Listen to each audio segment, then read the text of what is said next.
Hello friends, welcome back to our channel. നമ്മൾ ഇന്ന് കാണാൻ പോകുന്നത് വീരധീരസൂരൻ എന്ന മൂവിയാണ്. കഥയുടെ തുടക്കത്തിൽ തന്നെ കാണിക്കുന്നത് ഒരു സ്ത്രീ അവരുടെ കുട്ടിയും കൊണ്ട് പെരിയവരെന്ന് എല്ലാവരും വിളിക്കുന്ന ആ ഗ്രാമത്തിലൊരു മുക്കിന്റെ വീട്ടിലേക്ക് വരുന്നതാണ്. തന്റെ ഹസ്ബൻഡ് എവിടെ, നിങ്ങളെല്ലാരും കൂടി എന്റെ ഹസ്ബൻഡിനെ എന്താണ് ചെയ്തതെന്ന് ആ സ്ത്രീ അവരോടെല്ലാം ചോദിക്കുന്നു. ഈ പെരിയവരെന്ന് എല്ലാവരും വിളിക്കുന്ന ആളുടെ പേര് രവി എന്നായിരുന്നു. രവിയും അയാളുടെ മകനും ചേർന്നിട്ട് ഇവരോട് പറയുന്നുണ്ട്, നിങ്ങളുടെ ഹസ്ബൻഡിനെ ഞങ്ങളൊന്നും കണ്ടില്ല, ഇവിടെ എങ്ങും വന്നില്ല എന്ന്. എന്നാൽ നിങ്ങൾ തന്നെയാണ് എന്റെ ഹസ്ബൻഡ് കാണാതായതിന്റെ പിന്നിലെന്ന് പറഞ്ഞിട്ട് ആ സ്ത്രീ അവിടെ കിടന്ന് വഴക്കുണ്ടാക്കുന്നു. ആ നാട്ടിലെ ഉത്സവം നടക്കുന്ന സമയമായിരുന്നു. നല്ലൊരു ദിവസമായിട്ട് ഇവിടെ കിടന്ന് ബഹളം ഉണ്ടാക്കാതെ പോന്ന് പറഞ്ഞിട്ട് ആ സ്ത്രീ അവർ അവിടെ നിന്നും അടിച്ചോടിക്കുന്നു. ഹസ്ബൻഡിനെ കാണാനില്ല എന്ന് പറഞ്ഞിട്ട് അവര് പോലീസ് സ്റ്റേഷനിൽ കംപ്ലൈന്റ് കൊടുത്തിട്ടായിരുന്നു ഇങ്ങോട്ട് വന്നത്. അങ്ങനെ പിന്നീട് കാണിക്കുന്നത് ഒരു 1.5 മണിക്കൂറിന് ശേഷം ഇവരുടെ ഹസ്ബൻഡ് ആകട്ടെ പോലീസ് സ്റ്റേഷനിലേക്ക് വന്നിട്ട് തന്റെ ഭാര്യയും മകളെയും കാണാനില്ല എന്ന് പറഞ്ഞിട്ട് കംപ്ലൈന്റ് കൊടുക്കുന്നു. ഇയാള് മറ്റെന്തോ ആവശ്യമായിട്ട് വേറെങ്ങോട്ടേക്കോ പോയതായിരുന്നു. അയാളുടെ ഭാര്യയാകട്ടെ പെരിയവർ ഇയാളെ എന്തോ ചെയ്തു എന്ന് പേടിച്ചിട്ട് അവിടെ പോയി വഴക്കുണ്ടാക്കിയതാണ്. അതുകൊണ്ട് ഇയാൾ ഇപ്പോൾ വന്നിട്ട് തന്റെ ഭാര്യയെ കാണാനില്ല എന്ന് പറഞ്ഞിട്ട് കംപ്ലൈന്റ് കൊടുത്തിരിക്കുന്നു. അവൾ അവസാനമായിട്ട് പോയത് ആ പെരിയവരുടെ വീട്ടിലാണെന്നാണ് എല്ലാവരും പറഞ്ഞത്. അതുകൊണ്ട് എത്രയും പെട്ടെന്ന് കേസ് അന്വേഷിക്കണം എന്ന് പറഞ്ഞിട്ട് അയാൾ പോലീസിനോട് റിക്വസ്റ്റ് ചെയ്യുന്നു. അയാളുടെ കയ്യിൽ ഫോൺ പൊട്ടിപ്പോയത് കാരണം അയാൾക്ക് ഭാര്യയെ വിളിക്കാനോ ഭാര്യയ്ക്ക് ഇയാളെ വിളിക്കാനോ പറ്റിയില്ല. ഞങ്ങൾ അന്വേഷിക്കാമെന്ന് പോലീസുകാർ പറഞ്ഞെങ്കിലും SP നേരിട്ട് കണ്ടിട്ട് എനിക്കിത് പറയണമെന്ന് പറഞ്ഞിട്ട് അയാൾ ബഹളം ഉണ്ടാക്കുകയായിരുന്നു. ആ സമയത്താണ് ആ സ്ഥലത്തെ SP അവിടേക്ക് വരുന്നത്. അയാൾ കാര്യങ്ങളെല്ലാം പറയുന്നു. പെരിയവരുടെ വീട്ടിലേക്ക് പോയ ഇയാളുടെ ഭാര്യയും മകളെയും കാണാതായെന്നറിഞ്ഞതും ഈ SPയുടെ മനസ്സിൽ എന്തൊക്കെയോ പ്ലാനിങ് തോന്നുന്നു. ഓൾറെഡി തന്നെ ഈ SPയും പെരിയവറും തമ്മിൽ നേരത്തെ തന്നെ പ്രശ്നങ്ങൾ ഉണ്ടായിരുന്നു. പെരിയവരുമായിട്ടുള്ള ഇഷ്യൂസ് കാരണം ഈ SP ആകട്ടെ നേരത്തെ ഡിമോട്ടായിട്ട് വീണ്ടും ഇൻസ്പെക്ടർ പദവിയിലോട്ട് പോയിട്ടുണ്ടായിരുന്നു. വീണ്ടും കുറെ കഷ്ടപ്പെട്ടിട്ടാണ് ഇപ്പൊ ഈ SP പദവിയിലേക്ക് തിരിച്ചെത്തിയത്. അതുകൊണ്ട് ഇയാളോട് SP പറയുന്നുണ്ട്, ഞാൻ പറയുന്ന പോലെ കിട്ടിട്ട് എന്റെ കൂടെ നിന്ന് കഴിഞ്ഞാൽ അവന്മാർക്കിട്ട് പണി കൊടുക്കാമെന്ന്, നിങ്ങളുടെ ഭാര്യയും മകളെയും തിരിച്ചു കിട്ടുകയും ചെയ്യും. അങ്ങനെ പിന്നീട് കാണിക്കുന്നത് രവിയും കണ്ണനും വീട്ടിലെല്ലാവരും ചേർന്നിരുന്ന ആഹാരം കഴിക്കുകയാണ്. ആ സമയത്ത് ആ സ്റ്റേഷനിൽ തന്നെയുള്ള ഇവരുടെ ഒരു കയ്യാളായ ഇൻസ്പെക്ടർ ആകട്ടെ ഇവരെ വിളിക്കുന്നുണ്ട്. കൂട്ടത്തിലുണ്ടായിരുന്ന വെങ്കട് എന്ന് പറയുന്ന ഒരാളാണ് ഫോൺ എടുക്കുന്നത്. ആ ഇൻസ്പെക്ടർ പറയുന്ന കാര്യങ്ങളെല്ലാം കേട്ട് പേടിച്ചുപോയ വെങ്കട് ആകട്ടെ കണ്ണനെ വിളിച്ച് കാര്യങ്ങൾ പറയുന്നു. ആ പെണ്ണിനെയും കൊച്ചിനെയും കാണാനില്ല എന്ന് പറഞ്ഞിട്ട് അവളുടെ ഭർത്താവ് കൊണ്ടുപോയി കംപ്ലൈന്റ് കൊടുത്തിട്ടുണ്ട്. ഇവിടെ അവര് വന്നിട്ട് അപ്പോഴേ തന്നെ പോയിന്ന് ഞാൻ പറഞ്ഞതാണ്. പക്ഷെ അയാൾ ഇപ്പോൾ എന്തോ എൻകൗണ്ടർ എന്നൊക്കെയാണ് പറയുന്നത്. അതായത് ഓൾറെഡി തന്നെ ഈ രവിയുടെയും കണ്ണന്റെയും ഒക്കെ പേരിൽ ഒരുപാട് കേസുകളുണ്ട്. ഇപ്പൊ ഈ ഒരു കേസ് കൂടി കാണിച്ചിട്ട് ഇവരെ എൻകൗണ്ടറിലോട് തീർക്കാൻ വേണ്ടിയിട്ടുള്ള എന്തോ ഒരു പ്ലാനിംഗ് ആണ് SP നടത്തിക്കൊണ്ടിരിക്കുന്നത്. അപ്പോഴേക്കും ഇവിടെ SP ആകട്ടെ DIGയോട് മറ്റും സംസാരിച്ചിട്ട് ഇവരെ എൻകൗണ്ടറിലൂടെ തീർക്കാനുള്ള ആ ഒരു ഓർഡർ സാങ്ഷൻ ആക്കി എടുത്തിട്ടുണ്ടായിരുന്നു. രാത്രി തന്നെ തീർക്കാനായിരുന്നു അയാളുടെ പ്ലാനിങ്. ഈ കാര്യങ്ങളെല്ലാം അറിഞ്ഞ രവിയും കണ്ണനും ആകെ ടെൻഷനിലായി. എത്രയും പെട്ടെന്ന് കണ്ണനെ ഇവിടെ നിന്ന് മാറ്റണം. എൻകൗണ്ടറിലൂടെ കണ്ണനെ തീർക്കാനായിരിക്കും ഇവർ പ്ലാൻ ചെയ്യുന്നത്. എന്നാൽ ഇവിടെ SP ആകട്ടെ കണ്ണനെയും രവിയും കൊല്ലാനായിരുന്നു പ്ലാൻ ഇടുന്നത്. അതൊന്നും തന്നെ രവി അറിഞ്ഞില്ല. കണ്ണനെ തൽക്കാലം അവിടെ നിന്നും മാറ്റിയിട്ട് ഈ പ്രശ്നത്തിലൊരു കോംപ്രമൈസ് ഉണ്ടാക്കാൻ വേണ്ടിയിട്ട് രവി ആകട്ടെ SP ഓഫീസിലേക്ക് പോകാൻ തീരുമാനിക്കുന്നു. രവി അവിടെ ചെന്നിട്ട് പറയുന്നുണ്ട്, ആ സ്ത്രീയും കുട്ടിയും ഞങ്ങൾ പിന്നീട് കണ്ടിട്ടില്ല എന്നും അവരവിടെ വന്ന് വഴക്കുണ്ടാക്കിയ ശേഷം അവിടെ നിന്നും പോയെന്നും. നിങ്ങളുടെ ഭാഗത്ത് തെറ്റൊന്നുമില്ലെങ്കിൽ നിങ്ങൾ കണ്ണനെ ഇവിടെ നിന്ന് മാറ്റേണ്ട കാര്യമില്ലല്ലോ, അവനെ അവിടെ നിന്ന് മാറ്റി എന്നുള്ള അറിവ് ഞങ്ങൾക്ക് കിട്ടിയിട്ടുണ്ട്. ഈ പ്രശ്നത്തിന് വേറെ ഒരു സൊല്യൂഷനും ഇല്ല, മര്യാദയ്ക്ക് കണ്ണോട് വന്ന് സറണ്ടർ ആകാനാണ് SP പറയുന്നത്. രവിയുമായിട്ട് ഒരു കോംപ്രമൈസിനും ഈ SP തയ്യാറല്ലായിരുന്നു. ഇവരിവിടെ ഇങ്ങനെ സംസാരിച്ചുകൊണ്ടിരിക്കുന്ന സമയത്ത് രവിയുടെ വീട്ടിലാകട്ടെ കുറെ പോലീസുകാർ വരികയും അവരുടെ പറമ്പിൽ നിന്ന് ഒരു ബോഡി എടുത്തുകൊണ്ട് പോവുകയും ചെയ്യുന്നു. ഓൾറെഡി തന്നെ പോലീസുകാർ അവിടെ കൊണ്ടിട്ടിട്ട് ഇവരെ കൊടുക്കാൻ വേണ്ടിയിട്ട് അവിടെ നിന്നും എടുത്തുകൊണ്ട് പോയതാണ്. ഇവിടെ ഈ പോലീസുകാർ ചെയ്യുന്നത് എന്താണെന്ന് ആ സ്ത്രീയുടെ ഭർത്താവിന് മനസ്സിലാകുന്നില്ല. അയാൾക്കാകട്ടെ ഇതുവരെ അയാളുടെ ഭാര്യയും മകളെയും തിരിച്ചു കിട്ടിയിട്ടില്ല. ഇവരാകട്ടെ ഇതിനിടയ്ക്ക് വേറെന്തൊക്കെയോ പ്ലാനിങ് ചെയ്യുന്നു. പോലീസുകാർ ബോഡി കൊണ്ടുപോയ ഉടനെ തന്നെ വീട്ടുകാര് രവിയെ വിളിച്ചിട്ട് കാര്യങ്ങൾ പറയുന്നു. ഈ പ്രശ്നത്തിന് എത്രയും പെട്ടെന്ന് താൻ പരിഹാരം കാണാമെന്നും ഇനി എന്നെ വിളിക്കേണ്ടെന്നും പറഞ്ഞിട്ട് അയാൾ പെട്ടെന്ന് ഫോൺ ഓഫ് ചെയ്യുന്നു. ഈ പ്രശ്നം സോൾവ് ആകണമെങ്കിൽ ആ SP തീർക്കണമെന്ന് തന്നെയായിരുന്നു രവിയുടെ മനസ്സിൽ. രവി കണ്ണനോടും വിളിച്ചിട്ട് ഇത് പറയുന്നുണ്ട്. കണ്ണന്റെ അഭിപ്രായം അത് തന്നെയാണ്. എന്നാൽ രണ്ടുപേരുടെയും പേര് വരാൻ പാടില്ല. അതിന് വേറെ ആരെങ്കിലും വെച്ചിട്ട് SP തീർക്കണം. അതിന് പറ്റിയ ഒരാള് കാളി തന്നെയാണ്, അതായത് നമ്മുടെ നായകൻ. കുറെ കാലം മുമ്പേ ഇയാളുടെ വലം കൈയിട്ട് നിന്ന ആളായിരുന്നു കാളി. എന്നാൽ കൊല്ലും കൊലയെല്ലാം വിട്ടിട്ട് കാളി ഇപ്പോ ഫാമിലി ആയിട്ട് മറ്റൊരിടത്ത് താമസമാണ്. വെങ്കട്ടിന്റെ കൂടെ രവി ആകട്ടെ കാളിയെ തേടി പോകുന്നു. കാളിയും ഭാര്യ കലയും അവരുടെ 2 മക്കളും ചേർന്നിട്ട് ഒരു പലചരക്ക് കടയൊക്കെ നടത്തിയാണ് ജീവിക്കുന്നത്. ചന്തയിൽ പോയി സാധനങ്ങളുമായിട്ട് തന്റെ കടയിലേക്ക് തിരിച്ചെത്തിയ കാളി കാണുന്നത് വെങ്കട്ടിനെയായിരുന്നു. രവി അവിടെ വന്നിട്ടുണ്ടെന്നറിഞ്ഞതും കാളി ആകെ ടെൻഷനിലായി.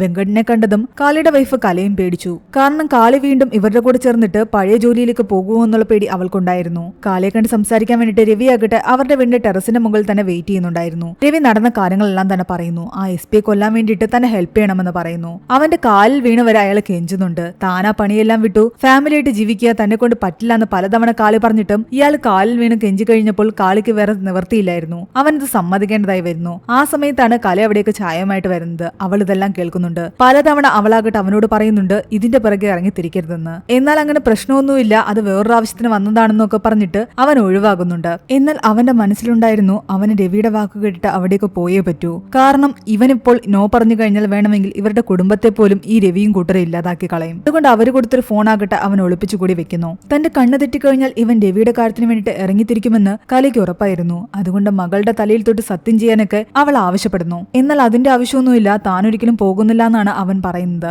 എന്നാൽ അവരുടെ കണ്ണു വെട്ടിച്ച് അവൻ പോകാൻ തന്നെ തീരുമാനിക്കുകയാണ്. നേരത്തെ അവൻ രവിയുമായിട്ട് സംസാരിക്കുന്ന സമയത്ത് അയാളോട് അവൻ ചോദിച്ചിട്ടുണ്ടായിരുന്നു, നിങ്ങളുടെ കയ്യിലുള്ള ആ മൈനെല്ലാം തന്നെ ഇപ്പോഴും നിങ്ങളുടെ കയ്യിലുണ്ടോ എന്ന്. എന്നാൽ അത് പുറത്തെടുക്കണമെന്നും. ആ മൈൻ വെച്ചിട്ട് SP കൊല്ലാനായിരുന്നു അവരുടെ പ്ലാനിങ്. SP വരുന്ന വഴിക്ക് ഇത് കുഴിച്ചിടാൻ വേണ്ടിയിട്ട് കാളിയും വെങ്കട്ടും കൂടി പോകുന്നു. അതേസമയം SPയും കൂട്ടരും ആകട്ടെ കണ്ണനും രവി എവിടെയെന്ന് കണ്ടെത്താനുള്ള തിരക്കിലായിരുന്നു. SP വരുമെന്ന് ഇൻഫർമേഷൻ കിട്ടിയ ആ വഴിയിൽ അവർ മൈൻ കുഴിച്ചിടാൻ ആരംഭിച്ചു. എന്നാൽ ഓരോന്നായിട്ട് എടുത്തുകൊണ്ടുവരുന്നത് സൂക്ഷിച്ചു വേണം. അതിനിടയ്ക്കാകട്ടെ വെങ്കട്ടിന് ഫിറ്റ്സ് വരുന്നു. അവൻ അവിടെ നിന്നും കൊഴഞ്ഞു വീണ് ഉരുളാൻ തുടങ്ങി. അവൻ നേരെ പോയി വീഴാൻ പോകുന്നത് മൈനിന്റെ പുറത്തേക്കാണ്. ആ അപകടം ഒഴിവാക്കാൻ വേണ്ടിയിട്ട് എങ്ങനെയൊക്കെയോ അവനെ പിടിച്ചു നിർത്തുകയായിരുന്നു കാളി. ആ സമയത്ത് SPയുടെ വാഹനം അവിടേക്ക് വരികയും ചെയ്യുന്നുണ്ട്. അയാൾ കാണാതെ ഇവർ രണ്ടുപേരും ഒരു സൈഡിലേക്ക് കിടക്കുകയാണ്. പക്ഷേ ആ വണ്ടിയാകട്ടെ അവർ കുഴിച്ചിട്ട മൈനിലൊന്നും തന്നെ കയറിയില്ല. അയാൾ അതുകൊണ്ട് രക്ഷപ്പെട്ടു. അവരുടെ ആ പ്ലാൻ പൊളിയുകയും ചെയ്തു. കാളി വെച്ച കണിയിൽ നിന്നും SP രക്ഷപ്പെട്ടു എന്ന് അറിഞ്ഞതും രവി ആകെ ദേഷ്യത്തിലായിരുന്നു. കാളിയെ കൊണ്ട് നടക്കില്ല, ഞാൻ മാണിക്യത്തെ വിളിക്കാമെന്ന് കണ്ണൻ പറയുന്നുണ്ട്. അതൊന്നും വേണ്ട, കാളി തന്നെ ചെയ്തോളൂ എന്നാണ് രവി പറയുന്നത്.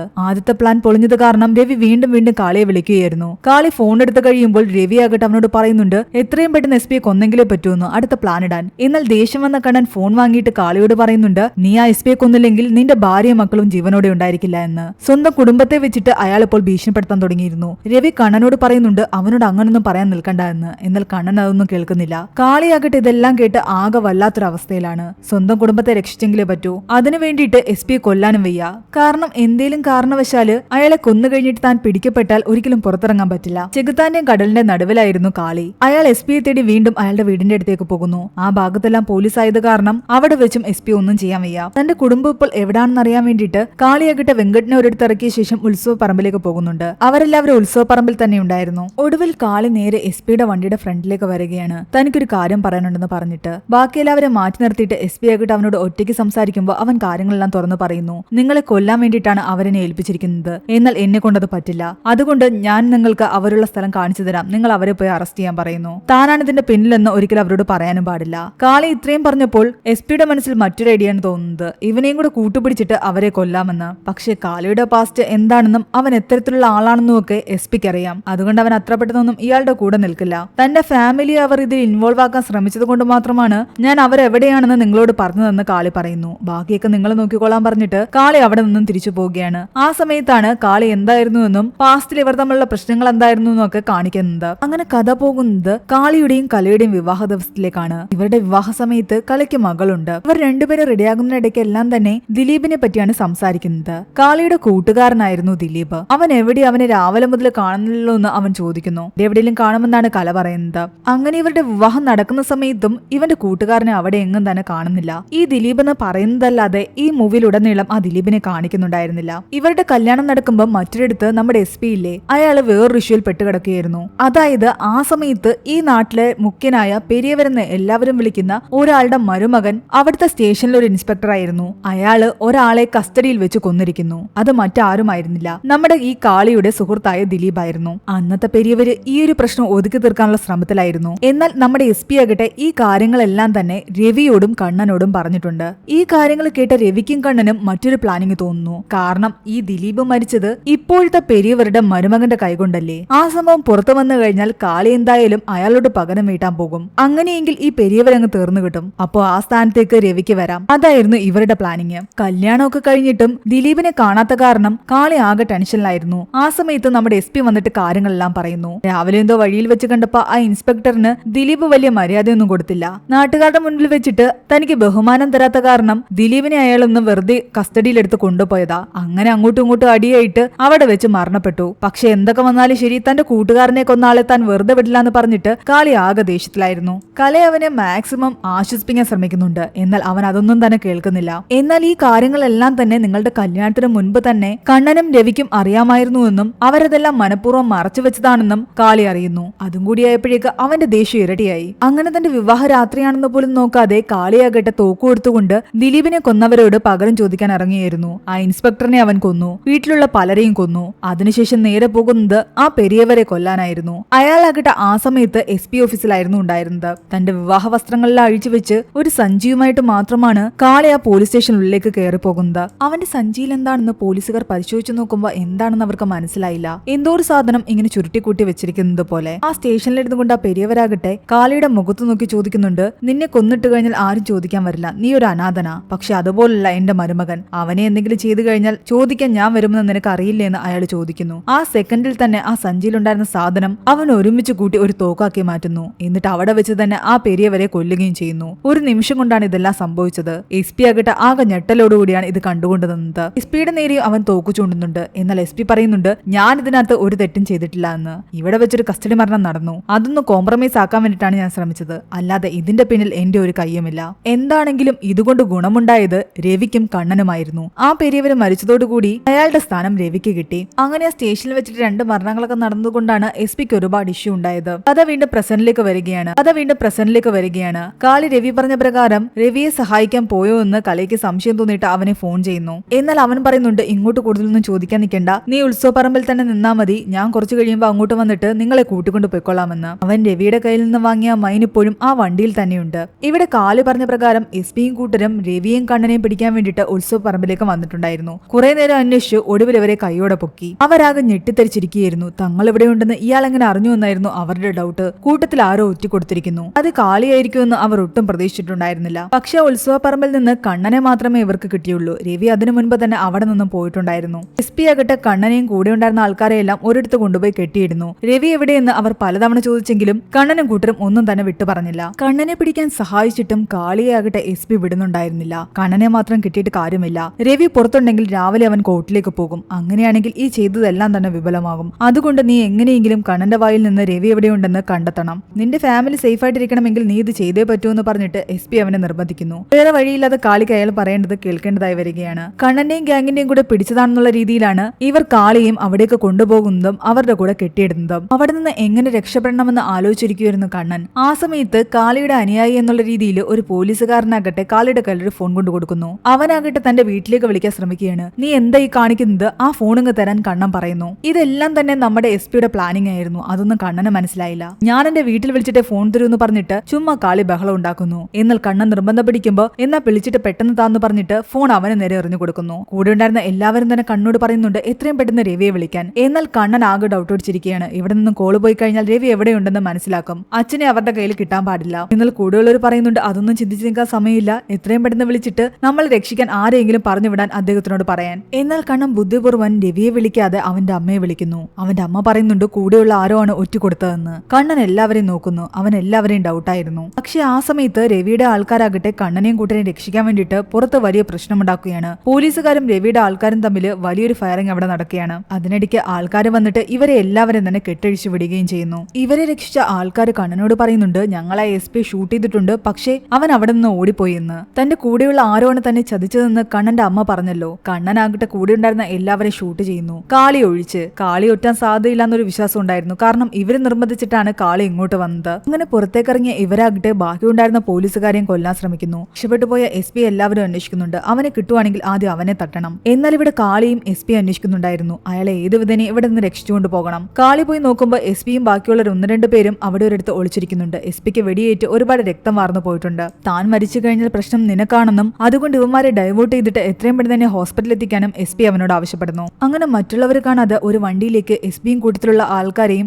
എന്നാൽ ഒരു വണ്ടി പോകുന്ന കണ്ടിട്ട് കണ്ണന്റെ ആൾക്കാർ അതിന്റെ പിറകെ വരുന്നു. എസ് പിയുടെ വണ്ടി ആക്സിഡന്റും ആകുന്നു. കണ്ണനും കൂട്ടരും എസ് പിയെ കൈയോടെ പൊക്കി. എന്നാൽ അയാളെ കൊല്ലുന്നില്ല. അതുപോലെ തന്നെ അയാളെ എടുത്ത് വണ്ടിയിലിടുകയാണ്. രക്ഷപ്പെടുത്തിയ എസ് പി ആകട്ടെ വീണ്ടും കണ്ണന്റെയും കാളിയുടെയും കൂടെ ആ വണ്ടിയിൽ. കാളിക്ക് എന്ത് ചെയ്യണമെന്ന് അറിയില്ലായിരുന്നു. കാരണം ഇനി എസ് പിയെ രക്ഷിക്കാൻ വലിയ ബുദ്ധിമുട്ടാണ്. കണ്ണൻ കൂടെയുണ്ട്. വണ്ടിയിൽ പോയിക്കൊണ്ടിരിക്കെ രവിയാകട്ടെ കണ്ണനെ വിളിച്ചിട്ട് പറയുന്നുണ്ട് ഇനി കാളിയെ കൂടെ നിർത്തണ്ട, അവൻ അവന്റെ ഫാമിലിയുടെ അടുത്തേക്ക് പോയിക്കോട്ടെ എന്ന്. ഇത്രയും അവൻ സഹായിച്ചില്ലേ അത് മതിയെന്ന്. അതിനിടയ്ക്ക് തന്റെ കൂടെയുള്ള ആരോ ആണ് തന്നെ ചതിച്ചതെന്നും അതുകൊണ്ട് ഞാൻ അവന്മാരെല്ലാം കൊന്നുവെന്നും കണ്ണൻ പറയുന്നുണ്ട്. നീ എടുത്തു ചാടി ഓരോന്ന് എന്തിനാ ഇങ്ങനെ ചെയ്യുന്നതെന്നൊക്കെ ചോദിച്ചിട്ട് രവി അവനെ വഴക്ക് പറയുന്നു. ഫോൺ കട്ട് ചെയ്ത് കഴിയുമ്പോൾ കുറച്ചു നേരം കണ്ണനൊന്ന് ചിന്തിക്കുന്നു. തന്റെ കൂടെയുള്ള ബാക്കി എല്ലാവരെയും താൻ കൊന്നു. എന്നാൽ ഇതിന്റെ പിന്നിൽ ചിലപ്പോൾ കാളിയാണെങ്കിലോ? ആ ഒരു ഡൗട്ട് മനസ്സിൽ വന്നതും പെട്ടെന്ന് വണ്ടി നിർത്തിയിട്ട് കാളിയുടെ പുറത്തേക്ക് ഇറങ്ങാൻ അവൻ ആവശ്യപ്പെടുന്നു. എന്നിട്ട് അവന്റെ ഫോൺ വാങ്ങി ചെക്ക് ചെയ്ത് നോക്കുന്നു. അതിന്റെ കോൾ റെക്കോർഡ്സ് പരിശോധിച്ചതും അവൻ എസ് പിയെ വിളിച്ചതിന്റെ കോൾ റെക്കോർഡ്സ് എല്ലാം തന്നെ അവർ കാണുന്നു. അതോടുകൂടി തന്നെ ചതിച്ചത് കാളിയാണെന്ന് കണ്ണൻ മനസ്സിലാക്കി. പിന്നെ അവിടെ വലിയൊരു ഫൈറ്റ് തന്നെയാണ് നടക്കുന്നത്. കാളി അവിടെ ഉണ്ടായിരുന്ന എല്ലാവരും അടിച്ചോടിക്കുന്നു. കണ്ണനെ അവിടെ വെച്ച് തന്നെ വെട്ടി കൊലപ്പെടുത്തുകയും ചെയ്തു.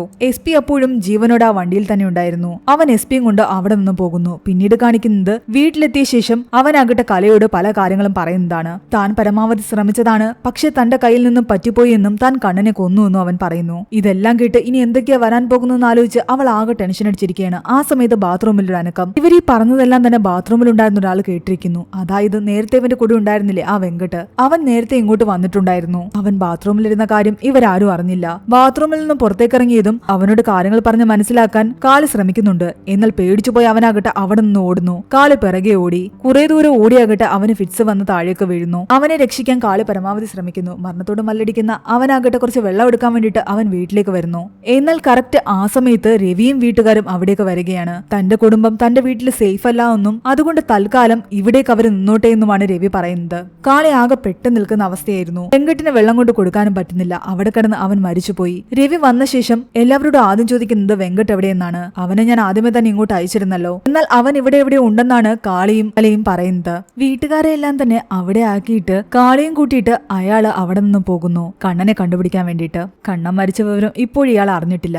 എന്നാൽ ഇവിടെ കലയ്ക്കാകട്ടെ ആകെ ഒരുതരം വല്ലാത്ത പരവേശം. അവൾക്ക് എന്ത് പറയണമെന്ന് അറിയില്ലായിരുന്നു. ഇവരോട് ചായ എടുക്കട്ടെ ഹോർലിക്സ് എടുക്കട്ടെ എന്ന് ഇവള് ചോദിക്കുന്നു. ഈ ഒരു സിറ്റുവേഷനിൽ ഇവൾ ഇങ്ങനെയൊക്കെ സംസാരിക്കുന്ന കണ്ടിട്ട് രവിയുടെ മകൾക്ക് ഡൗട്ട് തോന്നുന്നു. അവളാകട്ടെ പുറത്തേക്കിറങ്ങി നോക്കുമ്പോഴാകട്ടെ ഒരു വണ്ടി ടാർപ്പിട്ട് മൂടിയിട്ടിരിക്കുന്നു. അത് കണ്ണന്റെ വണ്ടിയായിരുന്നു. ഡൗട്ട് തോന്നി പെട്ടെന്ന് അവള് രവിയെ ഫോൺ ചെയ്യുന്നു. ഇവിടെ എന്തോ ചതി നടക്കുന്നുണ്ടെന്ന് പറയുന്നുണ്ട്. അവളുടെ വായിൽ നിന്നും കാര്യങ്ങൾ കേട്ട രവിയാകട്ടെ കാളിയോട് ചോദിക്കുന്നുണ്ട് തന്റെ മകൻ എവിടെയെന്ന്. പിന്നെ കാണിക്കുന്നത് കാളിയെ വണ്ടിയിൽ നിന്നും താഴെ തള്ളിയിടുന്ന രീതിയിൽ ഭീഷണിപ്പെടുത്തിക്കൊണ്ട് ഇവിടേക്ക് വരുന്നതാണ്. അത് കണ്ട് പേടിച്ചുപോയ കലയാകട്ടെ ഓടി ചെല്ലുന്നു. അവനെ എല്ലാവരും ചേർന്നിട്ട് അടിക്കുന്നുണ്ട്. കണ്ണന്റെ വണ്ടി അവിടെ ഉണ്ടെന്ന് പറഞ്ഞിട്ട് അയാളുടെ മകള് ബഹളുണ്ടാക്കുന്ന കണ്ടിട്ട് അവരവിടെ പോയി നോക്കുമ്പോൾ അതിനുള്ളിൽ ഉണ്ടായിരുന്നത് നമ്മുടെ SP ആയിരുന്നു. ഈ SP ആകട്ടെ രവിയോട് പറയുന്നുണ്ട്, നിന്റെ മകനെ ആ കാളി കൊന്നുവെന്ന് ഞാൻ കണ്ണുകൊണ്ട് കണ്ടതാണ്. വേണമെങ്കിൽ നീ എന്റെ കൂടെ ഒരു ഡീലിന് തയ്യാറാക്. ആ കാളിയെ നീ കൊന്നേക്ക്. കേസെല്ലാം തന്നെ ഞാൻ നോക്കിക്കൊള്ളാം. എന്നാൽ SP ഇങ്ങനെയൊക്കെ പറയുന്ന കേട്ടിട്ട് ദേഷ്യം വന്ന രവിയാകട്ടെ ആദ്യം SP ആണ് കൊല്ലുന്നത്. രണ്ടാമത് അയാൾ കാളിയെ കൊല്ലാൻ വേണ്ടിട്ട് പോകുന്നു. അവനെ അടിച്ച് അവശനാക്കിയിട്ടുണ്ടായിരുന്നു. അവനെ കൊല്ലുന്നതിന് മുമ്പ്